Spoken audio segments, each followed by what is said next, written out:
Chapitre 9. Théorie. Tu m'autorises une dernière petite question quémandai-je. Édouard roulait bien trop vite et de manière bien trop décontractée le long des rues silencieuses. Une seule alors, soupira-t-il, l'air soucieux et les lèvres pincées. Comment as-tu deviné que je n'étais pas entré dans la librairie mais que j'étais parti vers le sud? Délibérément, il détourna la tête. Je croyais que nous étions d'accord pour être francs, objectai-je. Tu l'auras voulu, bougonna-t-il avec un sourire réticent. Je t'ai flairé. Il se concentra sur le pare-brise, me laissant le temps de me ressaisir. J'avais beau être pantoise, je stockais cette information dans un coin de mon cerveau, afin d'y réfléchir plus tard, et poursuivais mes investigations. S'il daignait enfin s'expliquer, j'avais l'intention d'en profiter. Tu n'as toujours pas répondu à ma première question, lui rappelai-je impitoyable. Laquelle? gronda-t-il. Comment tu arrives à lire dans les pensées des autres? Ça marche avec tout le monde? N'importe où. Tu t'y prends de quelle façon? Est-ce que tes frères et sœurs... Je me sentais un peu bête d'exiger des explications rationnelles à ces chimères. Ça fait beaucoup de questions tout ça. Croisant les doigts, j'attendis en le couvant des yeux. Non, je suis seul. Ça ne réussit pas toujours, et je dois être assez près des gens. Plus la voix m'est familière, plus je la capte de loin, mais dans un rayon de quelques kilomètres seulement. C'est un peu comme si tu étais dans un grand hall bondé où tout le monde parlerait en même temps. Je ne perçois qu'un bourdonnement, un brouhaha, jusqu'à ce que je me focalise sur une voix. Alors, ce que pense la personne devient clair. En général, j'évite l'exercice parce qu'il est assez perturbant. Et puis, il est tellement plus facile de paraître normal en répondant aux paroles de quelqu'un plutôt qu'à ses réflexions. À ton avis, pourquoi est-ce que tu ne m'entends pas, moi? Je n'en sais rien, avoua-t-il, en me lançant un regard énigmatique. J'imagine que ton esprit ne fonctionne pas de la même manière que celui des autres. Disons que tu émettrais des ondes courtes, alors que je serais branché sur les grandes. Cette comparaison le fit sourire. Je m'insurgeai. Mon esprit est détraqué, c'est ça? Je suis dingue! J'étais plus embêté que de raison, sans doute parce qu'il avait touché un point sensible. J'avais toujours soupçonné ma différence, et j'étais gêné qu'il la confirmât. C'est moi qui décrypte les cerveaux des autres, et c'est toi qui te crois folle, s'esclaffa Édouard. Ne t'inquiète pas, il s'agit juste d'une théorie, ce qui nous ramène à toi, ajouta-t-il en se fermant soudain. Je poussai un soupir. Par où commencer? Franchise, franchise, chantonna-t-il. Je m'arrachai à la contemplation de son visage afin de trouver mes mots. C'est alors que je remarquai le compteur de vitesse. Nom d'un chien! Hurlai-je. Moins vite! Qu'y a-t-il? Il avait sursauté sans pour autant lever le pied. Tu roules à 160 km/h! Affolé, je jetai un coup d'œil dehors, mais il faisait trop sombre pour y voir. Seule la clarté bleuâtre des phares illuminait la route. La forêt qui s'élevait de part et d'autre ressemblait à deux murs aveugles. Deux murs sur lesquels nous irions nous fracasser si Édouard perdait le contrôle du véhicule à cette vitesse. Dieu calme, Bella. Tu veux notre mort ou quoi? Pas de panique. Tu as une urgence? J'aime bien conduire vite, rigola-t-il en me servant son sourire en coin. Regarde où tu vas. Je n'ai jamais eu d'accident, Bella, ni d'amende, j'ai un radar intégré, pouffa-t-il en se tapant le front. Très drôle. Charlie est flic, je te signale. On m'a appris à respecter les lois. Je sais bien que si jamais tu enroulais ta Volvo autour d'un arbre, tu t'en sortirais sans une égratignure. Mais pas toi, admit-il. C'est avec soulagement que je vis l'aiguille du compteur retomber peu à peu à 130. Contente, maugréa-t-il. Presque. Je déteste rouler lentement. Parce que tu trouves ça lent? J'en ai assez de tes commentaires, aboya-t-il. Raconte-moi ta théorie plutôt. Je me mordis les lèvres hésitantes. Il me regarda.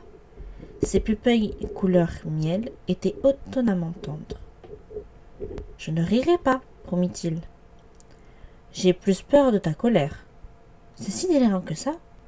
Pas mal, oui. Il attendit. Je me mis à détailler mes mains afin de ne pas le voir. Vas-y, insista-t-il serein. Je ne sais pas trop par où commencer. Par le début, tu m'as dit que tu n'avais inventé ta théorie toute seule. Non. Qu'est-ce qui t'a mis sur cette voie? Un livre? Un film? Non, ça s'est passé samedi, au bord de la mer. Je suis tombée sur un vieil ami de la famille, Jacob Black. Son père et Charlie se connaissent depuis que je suis petite. Son père est un des anciens de la tribu des Kilotes. Nous nous sommes promenés et il m'a raconté quelques-unes de ces vieilles légendes, histoire de me faire peur. L'une d'elles portait sur les vampires. Je m'aperçus que je chuchotais. Je vis ses gencives blanchir autour du volant. « Et tu as aussitôt songé à moi ?» répondit-il d'une voix pourtant calme. « Non, c'est lui qui a mentionné ta famille. » Il ne releva pas la tête, concentré sur la route. Tout à coup, je m'inquiétais pour Jacob. Il estime que ce sont des superstitions idiotes, m'empressai-je de préciser. Apparemment, il n'escomptait pas que je les prendrais au sérieux. Un peu faibleur, j'allais être forcée d'avouer. C'est ma faute en fait. Je l'ai amené à m'en parler exprès. Pourquoi? Lorraine a fait une allusion à toi, pour me provoquer. Et un Indien plus âgé a rétorqué que ta famille ne mettait pas les pieds dans la réserve. Sa phrase paraissait être à double sens. Alors, j'ai réussi à isoler Jacob et je l'ai manipulé. Je n'étais pas très fière de moi. Comment t'y es-tu prise? Je l'ai dragué. Enfin, j'ai essayé. Ça a fonctionné au-delà de mes espérances d'ailleurs. Ce dont je ne revenais toujours pas. J'aurais voulu voir ça, ricana Edouard. Et tu oses m'accuser de blouir les gens, pauvre Jacob Black. Je piquai un phare et me tortillai sur mon siège. Et ensuite, j'ai fait des recherches sur l'internet. Et ça t'a convaincu? L'air à peine intéressé de ce que me démentaient ses mains, toujours aussi crispées sur le volant. Non, rien ne correspond. La plupart de ce que j'ai trouvé était stupide. Et après... Quoi? J'ai décidé que ça n'avait pas d'importance. Pardon? Son incrédulité me fit lever la tête. J'étais parvenue à briser son flegme soigneusement étudié. Il avait l'air un peu furieux aussi, comme je l'avais craint. Non, murmurai-je. Ce que tu es n'a pas d'importance. Que je sois un monstre inhumain te serait égal. Sa voix reprit des accents moqueurs et cruels. Oui. Il garda le silence. De nouveau, il regardait droit devant lui. Ses traits étaient froids et tristes. Tu es en colère? Soupirai-je. J'aurais mieux fait de me taire. Non, objecta-t-il d'un ton aussi dur que son visage. Je préfère connaître ton opinion, même si elle me met en rogne. Je me serais donc trompé une fois de plus. Ce n'est pas ça, fulmina-t-il. C'est ton attitude si désinvolte. Alors, j'ai raison? Octai-je? Parce que ça aurait de l'importance, hein? Pas vraiment, reconnus-je, après avoir respiré un bon coup. Mais je suis curieuse. J'eus la satisfaction de constater que mon ton restait ferme. Curieuse de quoi? Demanda-t-il, soudain résigné. Quel âge as-tu? La réponse fusa. 17 ans. Et depuis combien de temps? Un bon moment, admit-il amusé. Je me contentais de cette dérobade, tant j'étais heureuse qu'il fût honnête avec moi. Il me jaugea prudemment, comme s'il craignait que je ne fusse choquée. Je lui adressai un sourire encourageant. Il grimaça. Je ne rigole pas, mais comment se fait-il que tu sortes en plein jour? Repris-je. Il rit quand même. C'est un mythe. Le soleil qui vous réduit en cendres? Mythe. Vous dormez dans des cercueils?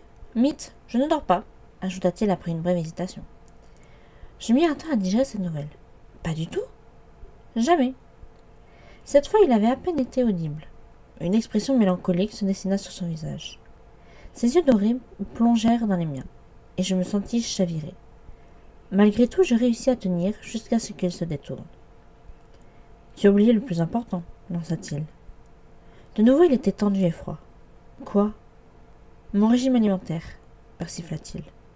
Oh, ça. Oui, ça. Tu n'as pas envie de savoir si je bois du sang? Je tressaillis. Jacob a dit quelque chose à ce propos. Et qu'a dit Jacob?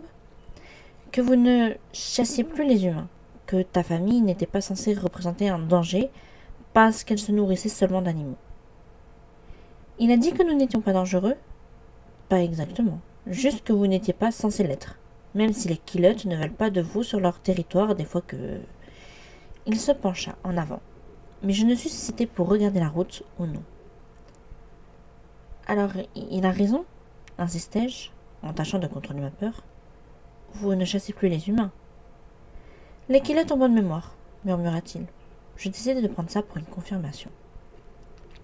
Ne te réjouis pas trop vite, tempéra-t-il. Ils ont raison de garder leur distance. Nous restons une menace. Comment ça? Nous faisons des efforts. D'ordinaire, nous sommes très doués pour tout ce que nous entreprenons. Il arrive cependant que nous commettions des erreurs. Ainsi, quand je m'autorise à rester seule avec toi. C'est une erreur? Mes accents de tristesse me frappèrent. J'ignore s'il les aperçut lui aussi. Une erreur redoutable, marmonna-t-il. Le silence s'installa. J'observais les phares épouser les courbes de la route. Nous roulions trop vite. Ça avait l'air irréel, comme un jeu vidéo. J'avais conscience que le temps m'était compté, et j'étais terrorisée à l'idée de ne plus avoir l'occasion de connaître ce genre de moment avec lui. Confiant, sans mur pour nous séparer. Ces derniers mots me laissaient supposer une perspective qui m'horrifiait. Il n'était pas question de gaspiller la moindre minute qu'il m'était accordée à passer en sa compagnie. Dis-moi plus, le suppliai-je soudain. Je me moquais de ce qu'il pouvait raconter, pourvu que j'entendisse sa voix. Il me regarda brièvement, surpris par mon changement de ton. Que veux-tu savoir? Pourquoi vous chassez les animaux plutôt que les hommes, par exemple? La détresse qui s'était emparée de moi ne s'estompait pas, et je m'aperçus que j'étais au bord des larmes.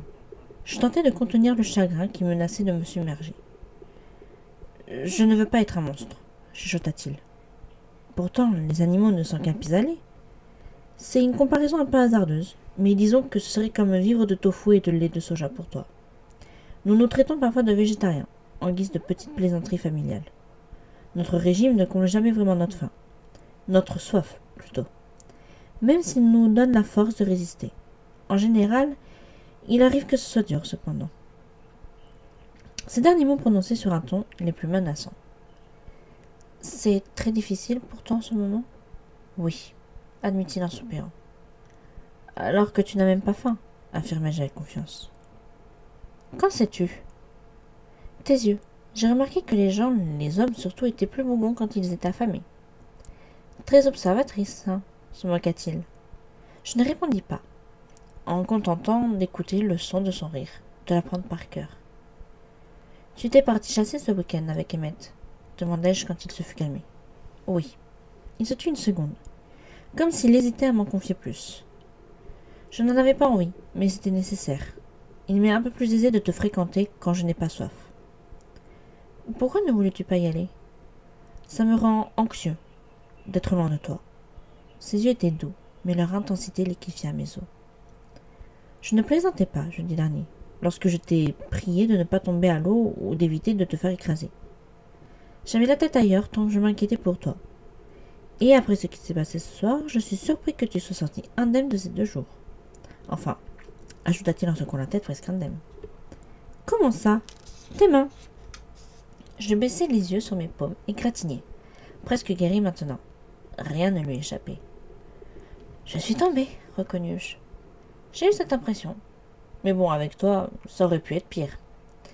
Et ça m'a torturé tout le temps où j'étais loin de toi. Ces 3 jours m'ont paru une éternité. J'ai vraiment tapé sur le système d'Emmett, avoua-t-il malheureux. 3 jours? Tu n'es pas rentré aujourd'hui? Non, dimanche. Alors, pourquoi n'étais-tu pas au lycée? J'étais presque furieuse que son absence m'eût tant déçue. Tu m'as demandé si je craignais de sortir au grand jour. Je t'ai répondu que non. Néanmoins, mieux vaut que j'évite le plein soleil, du moins en public. Pourquoi? Je te montrerai un jour. Je méditai cette promesse quelques instants. Tu aurais pu m'appeler, repris-je. Il n'y avait pas de raison, s'étonna-t-il. Je savais que tu allais bien.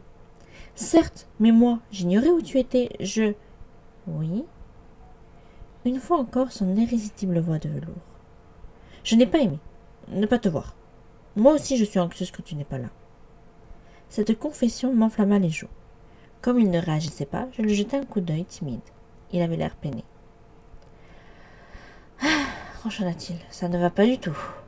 Les raisons de son mécontentement m'échappèrent. Qu'est-ce qu'il y a? Tu ne comprends donc pas, Bella. Que je me rende malheureux est une chose, mais je refuse de t'impliquer. Je ne veux plus t'entendre dire pareil, Maliverne, ajouta-t-il en reportant ses yeux angoissés sur la route. C'est malsain, dangereux. Je pourrais te faire du mal, Bella. Il faut que tu en aies conscience. J'eus le sentiment qu'il me lacérait le cœur. « Je m'en fiche, protestai-je, telle une gamine boudeuse. Je suis sérieux. Moi aussi. Je te le répète, je me moque de ce que tu es. Il est trop tard de toute façon. Tais-toi. Je me mordis la bouche. Heureusement, il ne savait pas à quel point il me blessait. Je reportai mon attention sur la route.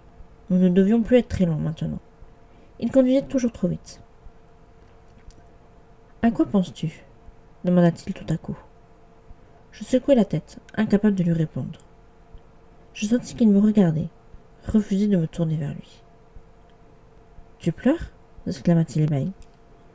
À mon insu, mes larmes avaient débordé. Je passai rapidement ma main sur mes joues. Les traîtresses étaient bien là. Elles m'avaient vendu. « Absolument pas, répliquai-je d'une voix tremblante. Sa main se tendit vers moi, hésitant avant de se reposer lentement sur le volant. Je suis désolée. Je devinai qu'il ne s'excusait pas seulement pour ses paroles. Un silence lourd s'installa dans l'habitacle. Il finit par rompre. « Dis-moi, » commença-t-il d'un ton qu'il voulait léger. « Oui ? Qu'avais-tu en tête ce soir, juste avant que je n'arrive ? Je n'ai pas bien compris ton expression. Tu n'avais pas l'air tellement effrayé, plutôt très concentré. Je m'efforçais de me rappeler comment on liquide un agresseur, les techniques d'autodéfense. Je m'apprêtais à lui enfoncer le nez dans le cerveau. La seule pensée du type aux cheveux bruns me remplit de haine. « Quoi ? Tu voulais te battre » s'emporta-t-il au lieu de t'enfuir. « Je me casse ta figure dès que j'essaye de courir. Tu n'as pas songé à appeler au secours ? J'allais le faire. » Tu avais raison, enchaîna-t-il. Te garder en vie est un vrai défi lancé au destin. Je soupirai. Nous avions ralenti ayant atteint les faubourgs de Forks. Le trajet nous avait pris moins de 20 minutes. Je te vois demain, risquai-je. Oui, j'ai un devoir à rendre. Je te garde une place à la cantine, ajouta-t-il avec un sourire. Aussi absurde cela fut-il, après nos confessions de ce soir, cette petite promesse déclencha des palpitations dans ma poitrine. Nous étions devant la maison de Charlie.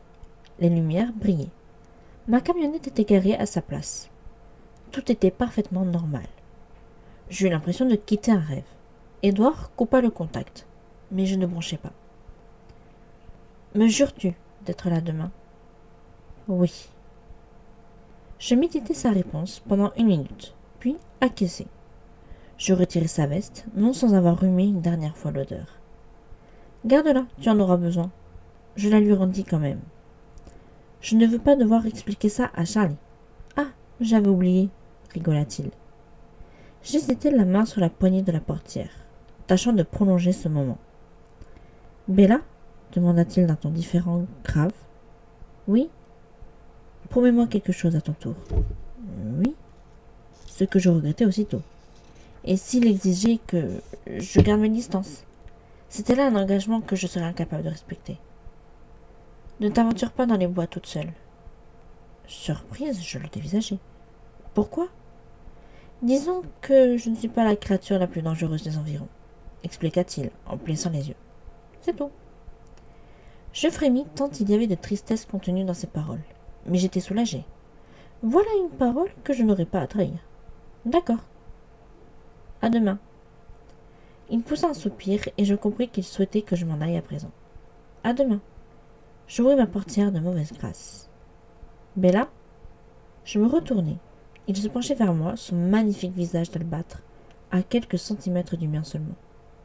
Mon cœur eut un raté. Dors bien. Son haleine m'effleura, m'étourdissant. C'était en plus concentré la même odeur exquise que celle que sa veste. Je clignai les paupières, subjugué. Il se recula. Je dus attendre que mon cerveau se remette à fonctionner pour bouger. Alors seulement, je m'extirpai maladroitement de la voiture.